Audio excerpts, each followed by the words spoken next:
ஏன்னா இதில் வந்து பார்த்தோன்னா ஒவ்வொரு வருஷமும் வேறு வேறு வட்டி வீதம். ஓகே பாருங்கள், ரூபாய் 30,000 அசலுக்கு முதலாம் ஆண்டில் 7%, இரண்டாம் ஆண்டில் 8% கூட்டு வட்டி முறையில் கணக்கிடப்பட்டால் கிடைக்கும் கூட்டு வட்டி என்ன அப்படின்றாங்க. ஸோ இப்போது முதல் வருஷம் 7% கூட்டு வட்டி, ரெண்டாவது வருஷம் 8% கூட்டு வட்டி, சரியா? அப்படின்னா 2 வருஷம் முடியல, அது கூட்டு வட்டி என்னன்னு கேட்குறாங்க. அப்போ கூட்டு வட்டின்றதால 100 + 7 107 போட்டுக்கலாமா? 107/100. ரெண்டாவது வருஷம் 108/100 கரெக்டாக இன்ட்டு அசல். ஸோ அசல் வந்து மொத்தம் 30,000. இங்கே ஒரு 0 மட்டும் டைப்பிங் மிஸ்டேக் தான், 0ன்னு சேர்த்துக்கலாம். 30,000. இப்போ பாருங்கள், இங்கே 2 0, இங்கே 2 0 அடிச்சிடலாம். இந்த 2 0, இந்த 2 0 அடிச்சிடலாமா? வேறு எதாவது அடிக்க முடியுமா? முடியாது. அப்போ 107 × 108 × 3 எவ்வளோன்னு பாருங்கள், 34,648 ரூபா அப்படின்னு நம்மளுக்கு கிடைக்கும். ஆனால் அவங்க கேட்டது என்ன? வட்டி. அப்போ வட்டி வேணும்னா நம்ம என்ன பண்ணலாம்? மொத்த தொகையோட அசலை நம்ம கழிச்சிடலாம்.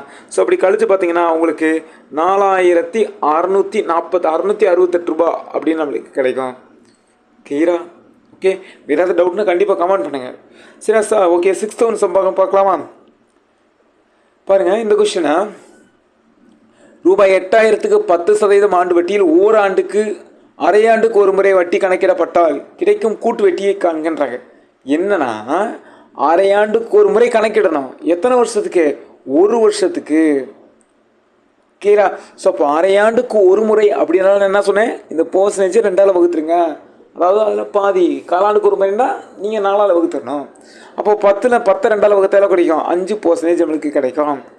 கிளியரா? அப்போ என்ன பண்ணணும்? கூட்டு வட்டின்றதால் என்ன பண்ணலாம்? 100 கூட நம்ம கூட்டிக்கலாம். அப்போ 105/100 அப்படின்னு நம்ம போட்டுடலாம். கரெக்டாக? இன்ட்டு எத்தனை வருஷம் சார் அப்படின்னு பார்த்தோம்னா அரையாண்டுக்கு ஒரு முறை. எத்தனை வருஷம்? ஒரு வருஷம். அப்போ ஒரு வருஷத்தில் எத்தனை அரையாண்டு இருக்கும்? 2 அரையாண்டு இருக்கும். அதனால் இதை நான் 2 முறை போடுறேன். இதே 1.5 வருடம் அப்படின்னு சொன்னாங்கன்னா 3 அரையாண்டு இருக்கும்.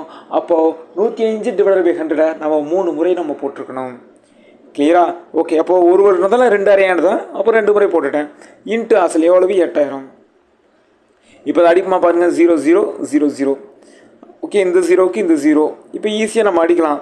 ஓகேவா? வேறு ஏதாவது அடிக்க முடியுமா? 5 அடிக்கலாமா? இதில் 2 5 இருக்கும், இதில் 21 5 இருக்கும். வேறு 2 8 அடிக்கலாம். 1 2 4 2 8. வேறு ஏதாவது அடிக்க முடியுமா? முடியாது. அப்போது இதை வச்சு இங்கே பெருக்கி இங்கே பெருக்கலாம். அப்போ 21 × 105 × 4 எவ்வளோனா 8,820 அப்படி நம்மளுக்கு கிடைக்கும். அவங்க கேட்டது என்ன? வட்டி. அப்போ என்ன பண்ணலாம்? 8,000 இதை கழிச்சிடலாம். ஸோ 8,000 நீங்கள் கழிச்சிங்கன்னா நம்மளுக்கு என்ன கிடைக்கும்? 820 ரூபா வட்டி அப்படின்னு கிடைக்கும். ஸோ ஆன்சர் சி தான் சரி.